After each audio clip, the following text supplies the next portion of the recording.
So there's something I need to talk about, something that I don't think a lot of people are aware of. So Congress wants to change the Americans with Disabilities Act and undermine the civil rights of people with disabilities. I will leave links in the description for the Congress bill, and I will also leave the link in the description for the American Civil Liberties Union, which is the post I'm going to be reading from. I think that they worded this very well. I think that they explained everything very, very well, and there's no point in trying to reword something that they have already specified so well. So I'm going to be reading from them, and I feel like every single person needs to be aware of what is going on. So I will leave both of those links in the description. So basically, the Americans with Disabilities Act is the most comprehensive and foundational civil rights law prohibiting discrimination on the basis of disability. Yet 27 years after it was passed, people with disabilities still face enormous barriers. People with mobility disabilities routinely find themselves blocked from the simplest of social interactions. They are unable to go to the corner grocery store to pick up a quart of milk because there's a step at the door. They are unable to go to the local movie theater with their friends because there's no accessible seating. They might be able to get into the door of the local restaurant, but if they do, if they have to go to the bathroom while they're there, they can't because it's the size of a postage stamp. Title III of the ADA creates a proactive duty on businesses to remove architectural barriers and other obstacles that impede access to the establishment. But businesses have resisted making such changes for decades, and now they're asking Congress to help them.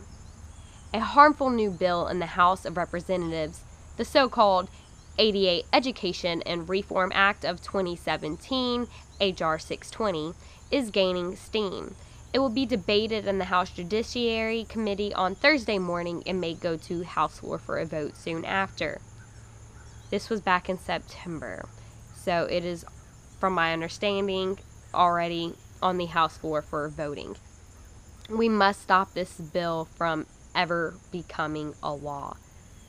H.R. 620 would completely change the way in which a business is required to comply with the ADA. Instead of requiring that a business comply proactively, the bill would place the burden on the individual who's being denied access. This bill proposes that after an individual with a disability is denied access, that she must first notify the business owner with exacting specificity that her civil rights were violated, and then wait for 6 months to see if the business will make substantial progress towards access before going to a court to order compliance. Business owners can spend years out of compliance and face no penalty even after they receive notice, so long as the owners claim substantial progress. By allowing a business an endless amount of time to become compliant with the ADA's reasonable requirements, H.R. 620 removes any incentive for a business to proactively ensure that people with disabilities have access. Instead, the bill encourages businesses to just wait until an individual's civil rights are violated before making any changes. Those who support H.R. 620, particularly business groups, have argued that the bill makes only a minor and non-controversial change to the ADA. They claim that the bill merely gives business owners additional time to make their facility accessible after they are notified of a problem. This argument is specious at best and should be rejected, and I agree. Supporters of this legislation ignore that shifting the burden in the bill goes completely against how our nation has enforced its civil rights laws since the passage of the landmark Civil Rights Act of 1964. When Congress passed the Civil Rights Act, it included a provision that allowed an individual who was denied access to a public accommodation because of race, color, religion, or national origin to immediately seek relief to gain access. This enforcement mechanism served as a powerful and incentivizing tool to ensure that businesses proactively complied with the law. The success of the public accommodation provision in the Civil Rights Act influenced Congress when it drafted the Americans with Disabilities Act.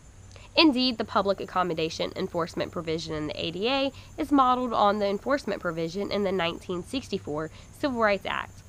Congress recognized that the civil rights of people with disabilities and their access to places of public accommodations should be treated no differently than the civil rights protections based on race, color, religion, or national origin. This principle has stood in law for more than a quarter century, but now some in Congress are trying to change the way our country treats the civil rights of people with disabilities. That's why the ACLU is fighting to ensure that the guarantees of the ADA continue, that the civil rights of people with disabilities are protected, and, in keeping with the intent of Congress, that they be treated no differently than others. It is imperative that members of Congress stand up for the rights of people with disabilities. The Judiciary Committee in the House of Representatives is planning to vote and debate H.R. 620 on Thursday. Remember, this was back in September. The ACLU is urging all members of the committee to vote against the bill and to stop it from going to the full House for a vote. The bottom line is that people who use wheelchairs or have other needs deserve the same right to visit local businesses as any other individual. Forcing people with disabilities to wait months to visit a supermarket or a bookstore is precisely the kind of discrimination the ADA was designed to prevent. Businesses have had more than enough notification to comply with disability rights laws. People with disabilities deserve equal access today.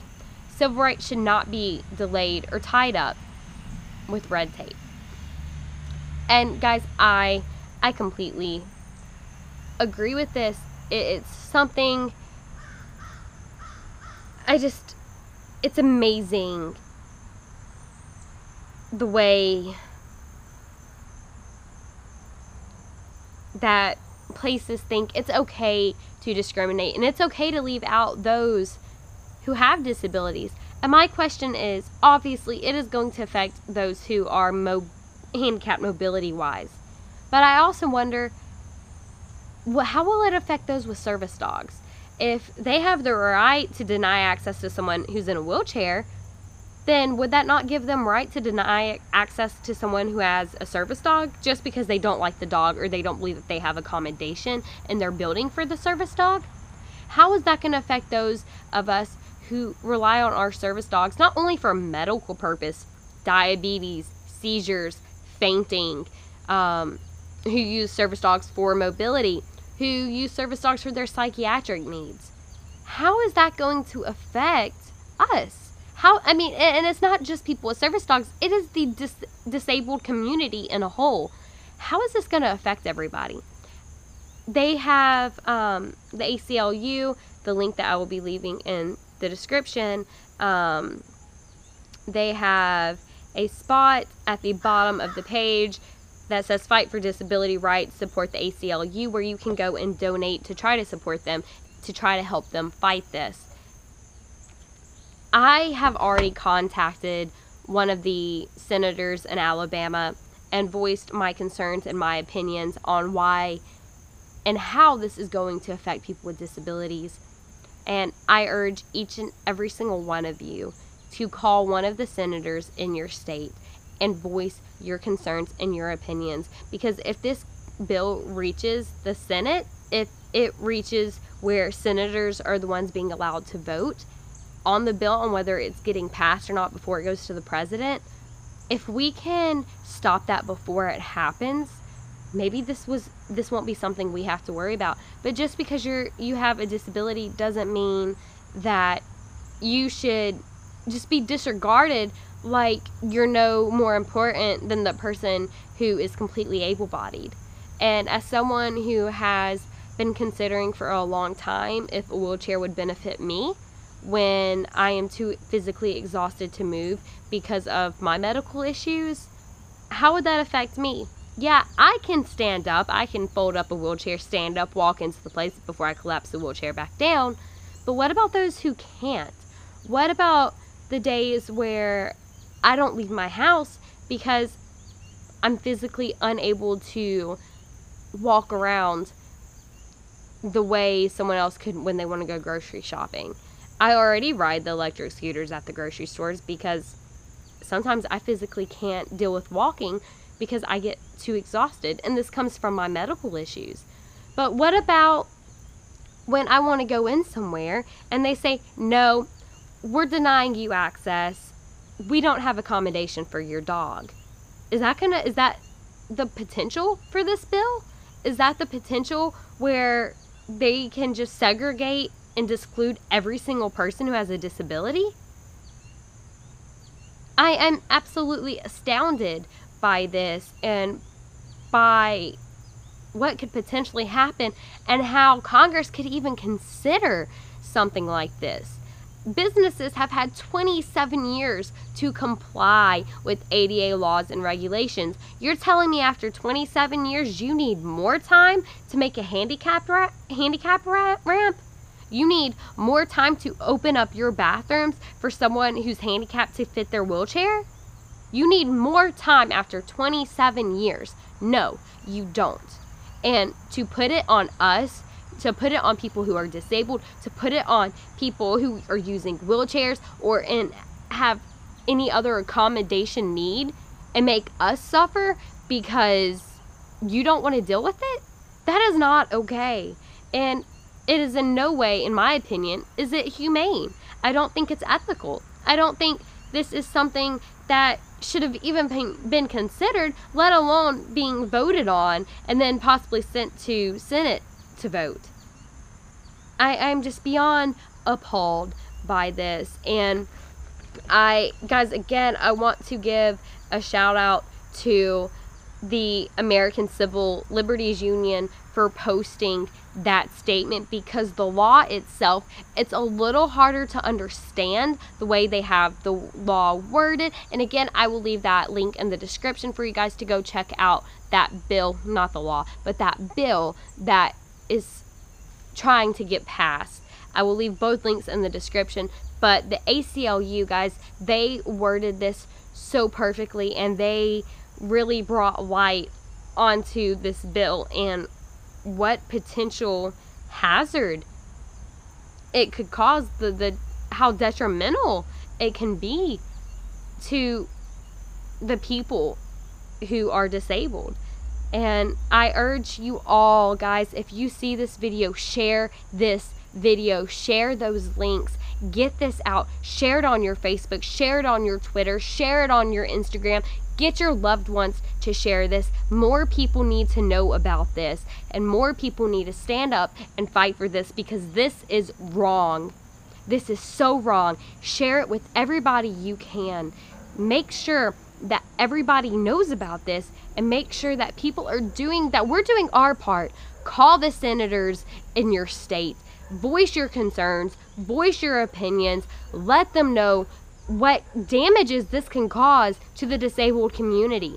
It's not just about businesses. It is about us. It is about those of us who need that extra help, who need those extra accommodations. And if we are being denied, what are we supposed to do? Sit in our houses all day and not do anything? What if this can go over not just with wheelchairs? What if they can use this with service dogs? Well, we don't have accommodation for you and your dog. You can't come in. That's even more people that are going to be affected, because, hey, if you can deny someone with a wheelchair, why couldn't you deny someone with a service dog? It's medical equipment. A wheelchair, a cane, a oxygen tank, a service dog, it's all medical equipment. And if they can deny one piece of medical equipment, why can't they deny the rest? And that is not okay. So people who have seizures, people who are diabetic, people who use canes, people who have oxygen tanks, people in wheelchairs, people who have a service dog for any reason, anyone who is disabled and needs the extra accommodation and the extra help and the extra support, we can be denied because of this bill. Because if they can deny one, they can deny the other. And that is not okay at all, guys. Share this video. Let people see what they are trying to do. And this is not okay. We have to try to stop this bill. This bill cannot become a law. If this becomes a law, that's it. There's no more fighting for our rights and standing up for not only what we believe in, but for what is right. There's no more of that. We have to take it with a grain of salt and just be like, okay, that's cool. Well, you won't let me come in. Okay, that's fine. I'll call the owner. I'll wait 6 months. But hey, as long as they say that they're making progress, I can't do anything about it. So you're not going to make accommodation until after you have an incident? You're not going to make accommodation until somebody is denied access, until you affect somebody's life. You're not going to make the accommodations. You're not going to fix it until you affect somebody's life. And then after you affect somebody's life, you still may not fix it for years. How is that okay? How is that ethical? How is that humane? How is that reasonable? And it blows my mind away how people can be like this. And you know, it doesn't surprise me that government would be okay with it, because hey, it's the government. As long as, you know, they're pleasing one half, they don't care about the other half. And as long as they're making money, as long as businesses are, you know, still keeping up their money, and if businesses are the ones who complaining, they don't care, because all the government cares about is money. That's all they care about. They don't care about us. They don't care about anyone's individual needs. And that makes it very obvious when they're possibly trying to pass a bill that could take away our rights, that could limit what we are able to do. And it's not okay. Guys, again, share the links. Share this video. Tell your loved ones about it. Take a stand. Put your foot down. Make your calls to your senators in your states. Voice your opinions. Voice your concerns. Explain why this bill could be detrimental to thousands of people in the United States. It's not just a couple of people in wheelchairs. It's not just a couple thousand people who use wheelchairs. It's thousands more. It's people who use wheelchairs. It's people who use canes. It's people who use oxygen tanks. It's people who use service dogs. It is anyone who is disabled, who needs the extra help, and who needs that extra accommodation. It is all of us that this bill could affect. So guys, again, please share this, and I'm really hoping that this brings light to a lot of you who did not know about it. Everyone, again, have a great day, and